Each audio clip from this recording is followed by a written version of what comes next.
Hello and welcome to Spicy Reacts. We got a video from SunnyV2. So this is the shout out to SunnyV2. This is not going to be my video. The original down in the description below, and it's called "Beloved YouTubers Who Died as Legends." Hey, is this going to be a sad video? Is this going to be a sad video? All right, let's react to it. If heaven was hosting a party for legends, then these 10 YouTubers would all be invited. Supplying the vodka would definitely be upto, who sadly predicted his own death just days before it happened. His final video was titled "I am not dead, I am 57 today," and it followed the same premise as all his other content. upto would film himself almost always drinking spirits before going out to play in extremely cold conditions. He'd mow his grass in the middle of a hailstorm, wash himself in bathtubs filled with ice, and wriggle like a worm in the snow. But on the subject of his death... What? Is this man crazy? He gotta be crazy. Could you guys do this? I don't think I could do this. I don't think I could do a ice bath. No way. The most important series had the label "On Thin Ice." As the title might suggest, upto would ice skate on barely frozen lakes, before always falling through to make it entertaining. The problem was, due to possible intoxication and having ice skates on his feet, upto often struggled to escape the freezing water, and had no one there to help if things didn't go to plan. Oh no. I'm most time alone, 99%. On the topic of safety, upto stated, "Many regard falling through the ice as life-threatening, but if you know what you're doing and have ice claws, then it's usually fine." He further added with a What is he, Wolverine? Ice claws. smile, "I shouldn't be cocky, I could very well die out here someday." upto's final video confirmed this hadn't happened yet, although just 7 days later his 25-year-long partner made a tragic Facebook post. Oh, damn. Friday 26 November was a normal Friday. You went to a lake near Kongsberg and you were looking forward to ice skating. You were supposed to film yourself and use it in a video. You sent me a message when you arrived with pictures of yourself in the water. Good conditions, you wrote, but something went terribly wrong. You ended up in the ice water, and this time you did not get up again, as you have done so many times before. In the end, you were picked up by divers and sent by air ambulance to hospital. They did everything they could to bring you back to life, but you had been underwater for too long. Johannes and I were with you when the doctors at the hospital turned off all the machines that had kept your body going. Thank you for everything that you have been to Johannes and me. We have endless good memories and we miss you so indescribably. upto will This is gonna be a sad video, chat. R.I.P. and me. We have endless good memories and we miss you so indescribably.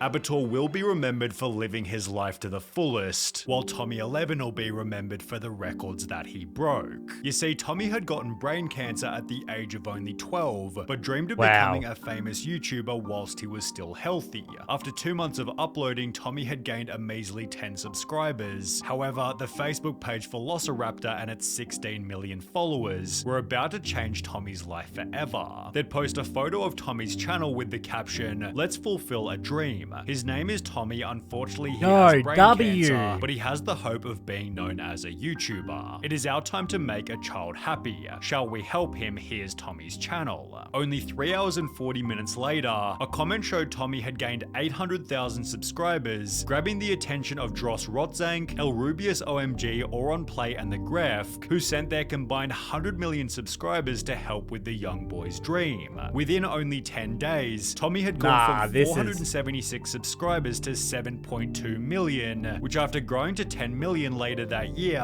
also meant he broke the following records. The most subscribers gained in an hour, the most subscribers gained in a day, the most subscribers gained in a week, the fastest channel to achieve 1 million subscribers, and the youngest creator to achieve both 1 and 10 million subscribers. Tommy was therefore also sent a diamond play button, although only his parents were there to see it come. Tommy had died just 2 months beforehand at the age of only 12. In the very same year, we lost Laoshu 55,000. Moses McCormick taught himself to speak over 50 languages fluently, then talked to random native speakers who were always extremely shocked.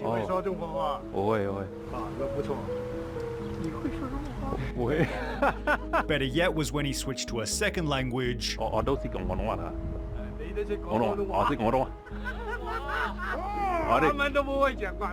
when he spoke an unusual language that wasn't quite so common.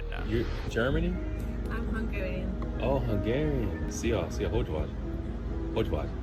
These videos helped Moses to gain 1 million subs. However, in May 2020, Lao Shu's brother Mark, who often appeared in the videos, uploaded his own video titled "Warning Video to Lao Shu Family, Friends and Fans, Moses is not safe." Oh, what? In the video, Mark explained that Lao Shu had begun a new relationship with a girl who he believed was acting very strangely. I don't know this girl, and she came out of nowhere. And she's an ex-federal agent. The video was especially concerning after this was also said, "We have to pray for Moses right now. He is not well. She actually has been manipulating him, and he is not well. He's not well." And while this could have been dismissed as an overprotective brother, Lao Shu died unexpectedly only 9 months later.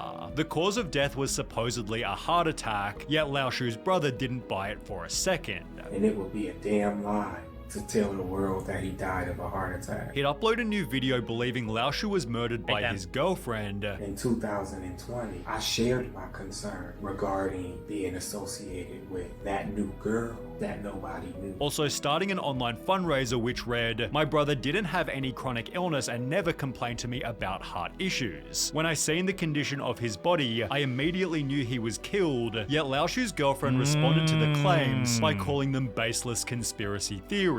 So exactly what happened is for your own conclusion, but the assassination of Christina Grimmie is much more cut and dry. Christina began on YouTube by covering popular songs, and only 2 years after starting, Selena Gomez hired her. Christina's popularity exploded after placing third on The Voice, giving her the audience to play live in concert, where the unthinkable tragically happened. On the 10th of June 2016, Christina posted a tweet reading, "Orlando, come out to the show tonight at the Plaza Live, starts at 7:30, also attaching the following video. Hey guys, what's up?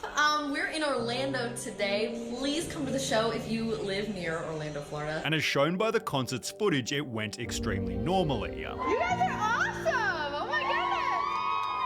However, after the show concluded, Christina held a meet and greet where just minutes after taking these fan photos, Kevin James Lubel walked up and fatally shot Christina. She's since been remembered as a beautiful person and an amazing singer, a beautiful soul with an amazing voice, and an incredible talent that won't be forgotten, similar to Rich Piana, who also inspired millions. The bodybuilding YouTuber had been using PEDs since a very early age. I've been taking steroids since I was 18.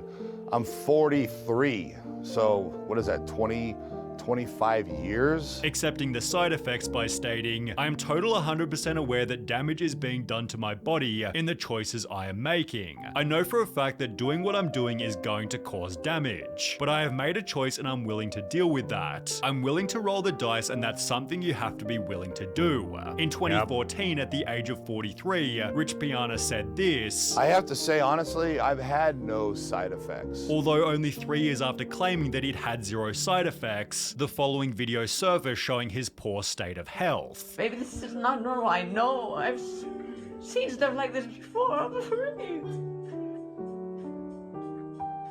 Yeah, damn. Babe, what's up? Hey, babe, don't get upset, baby. Baby, everything's gonna be fine. Everything's fine. Whilst getting a haircut later that year, Rich Piana unexpectedly collapsed before falling into a coma and dying 2 weeks later.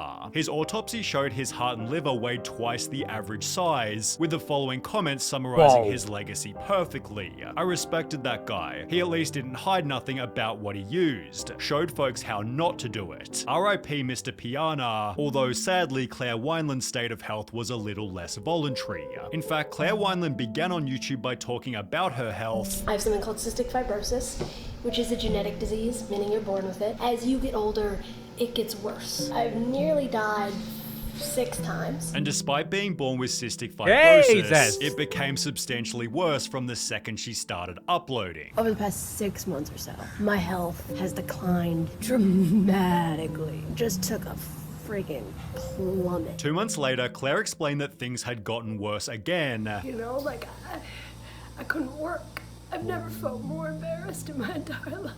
And while a viral GoFundMe had made a massive difference, We got to $200,000 with $10 donations. It's just is just mind-boggling to me. I don't even... This turned out to be her final video alive. Just 3 weeks after receiving her donations, Claire was given a lung transplant that caused her to suffer a stroke. She died in September 2018 at the age of 21. I'm hoping we get past 21. Like, I just wanna go clubbing once. At the same time, Etika was also trying to wear a smile. He'd built a cult fan base called the Joy-Con Boys. However, after 10 years of content creation, they began to notice that Etika was acting a whole lot stranger. Senzu being Dragon Balls, all those things exist. Every dead person that died, they'll come back and they'll realize they're God. And they'll feel like they're Goku. As a result, Etika was placed in a mental hospital, and despite confirming his release by posting "I am free," he had more problems just around the corner. Police returned to Etika's house after some more concerning tweets, which he'd live streamed to the public for roughly 40 minutes. If you break into my apartment, you will be breaking the law, officer. Do not step foot into my apartment. You do not. He's live streaming permission. this. 9,000 people. The premises before I call my lawyer and have him sue you. 2 months later, he'd post a new video titled "I'm sorry." I'm sorry I betrayed your trust. I'm sorry I pushed you all away. I'm sorry I made a clown of myself. After which his phone and bag were found abandoned on the ground. Police then found Etika's body roughly 5 days later, but at least Bernard Albertson's life had a much more wholesome ending. Bernard didn't begin on YouTube until the age of 72, but had lived such a jam-packed life his stories were instantly welcomed. On the 8th of November 2013, he'd post the incredibly viral An Old Man's Advice video, inspiring his audience with a couple words of wisdom. You can do anything that you want to do. Don't say the world is sir. just against me. That's not true. Fun fact, no one searched for this, but we all needed it. He'd therefore post another installment with the opposite philosophy to most boomers. Young people, without you, this world is nothing. You are the backbone of this world. Before uploading a series of Bible teachings, one of which from April 2019 discussing Armageddon and the end times. Well, as the top comment read, "May you rest in peace," it turns out this video was the end for Bernard himself, who died in October 2019 just before his 81st birthday. The channel remains active with content posted by his son, while more tragically, Technoblade's channel is still active with content posted by his dad. Technoblade was gaining roughly 20 million views per video when after a 3-month break he'd make an unexpected announcement. So in the last few days of July, I noticed that my right arm was starting to hurt a decent amount. I headed over to the doctor to see what was wrong, and the reason my arm hurts is because I have cancer. Techno spent the video joking like it wasn't all that serious. Of all the phone calls I've made, nobody took the news worse than my health insurance provider. They've been inconsolable for weeks. They were like, "You got what?" Having full confidence that things would turn out fine. I just want to clarify that the doctors I have are like insanely good, bro. I'm gonna be getting some of the finest healthcare in the world, so don't worry about me too much. It had seemingly gotten more serious with the upload, "I almost became an amputee," yet Techno actually explained in the video that he was almost back to normal. I now have 99.9% less cancer than I used to, which is pretty great. World of difference between that at 100%, but so far everything is going according to plan. It seemed his condition was only getting better. So my arm, it's gotten a lot better. I can raise my elbow up to like my chin and my arm up to my forehead. However, only 3 months afterwards, it was confirmed by his dad that Technoblade had passed. Despite talking about the cancer in his arm, Techno didn't mention that it spread across his lungs, taking his life and devastating a fan base, like the death of Joe Lindner. He was often referred to as the legendary Joe Aesthetics, initially going viral for a muscle movement known as Alien Gains. However, Joe explained that it came from rippling muscle disease, and it was actually difficult to live with. By the way, it hurts so much, bro. It hurts like crazy. Further adding on Bradley Martin's podcast, it affected his vital organs. But there's nothing bad to the disease, no? Let's be honest, the muscle is also, the heart is also a muscle. And that's my biggest concern that's always. Scary. What if I have such a bad cramp that my heart gets a cramp? I don't know. It's called a heart attack. The conversation then flowed toward bodybuilding deaths. The fitness industry in general, a lot of people are kind of,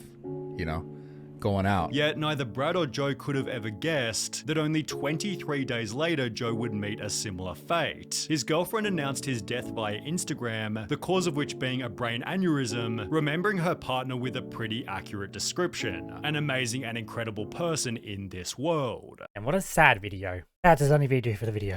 God is legend. R.I.P.